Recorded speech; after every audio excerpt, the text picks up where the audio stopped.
Halo, selamat pagi. Berjumpa lagi dengan saya, Anita Kurnia Rahman, pengampu mata kuliah menulis non-fiksi.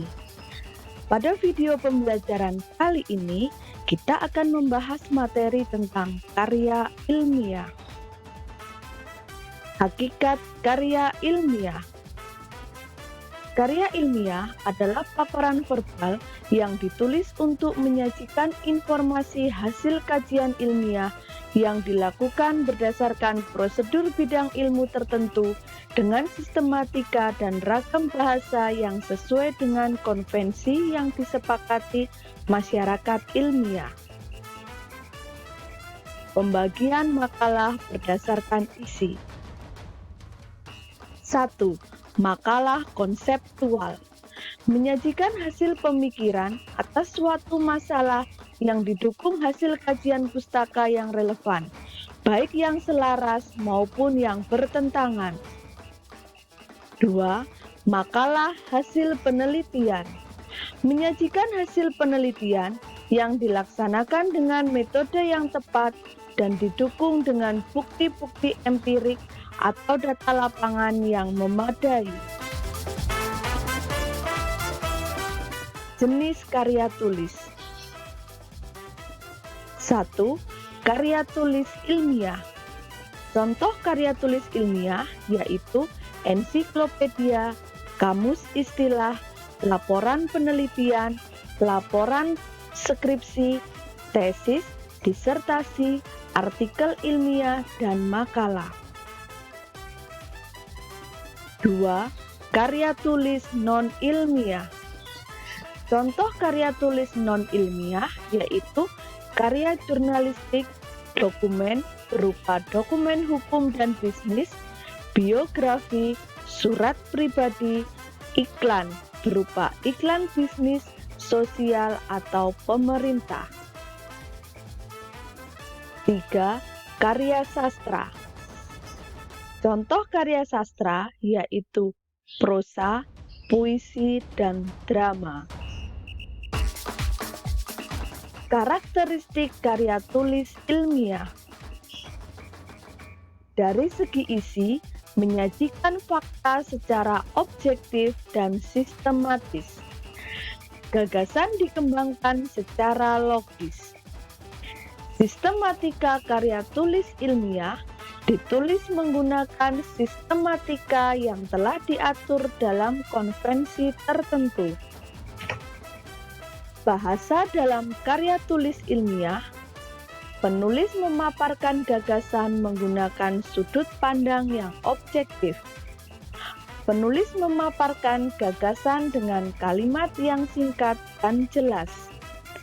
Penulis menggunakan pilihan kata yang tepat dengan makna dan acuan yang jelas dan cendekia.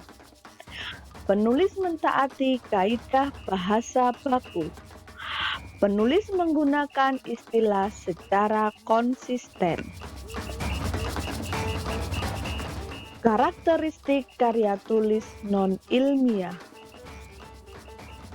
Karakteristik karya tulis non-ilmiah dari segi isi berupa faktual, objektif, dan logis. Dari segi sistematika, karya tulis non-ilmiah ditulis sesuai dengan sistematika yang diatur dengan konvensi tertentu, namun tidak tertutup kemungkinan untuk mengembangkan suatu ciri atau kreativitas untuk kepentingan tertentu. Bahasa pada karya tulis non-ilmiah. 1. Penulis memaparkan gagasan dengan menggunakan sudut pandang tertentu. 2. Penulis memaparkan gagasan dengan kalimat dan ragam tertentu. 3. Penulis menggunakan pilihan kata yang tepat dengan acuan makna yang kontekstual. 4. Penulis mentaati kaidah bahasa Indonesia yang baik dan benar. 5. Penulis menggunakan istilah secara konsisten dan komunikatif. Pada karya tulis non-ilmiah, dari segi isi, impresi dan subjektivitas dapat berakibat pada penurunan keakuratan isi. Karakteristik karya sastra.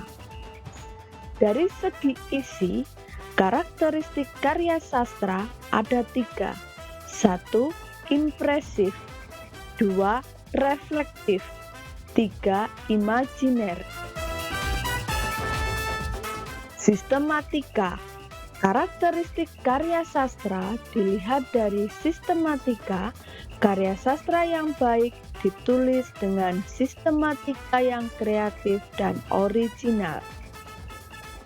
Bahasa pada karya sastra yaitu diksi dengan makna yang prismatis, gaya ekspresi yang mendorong munculnya imajinasi.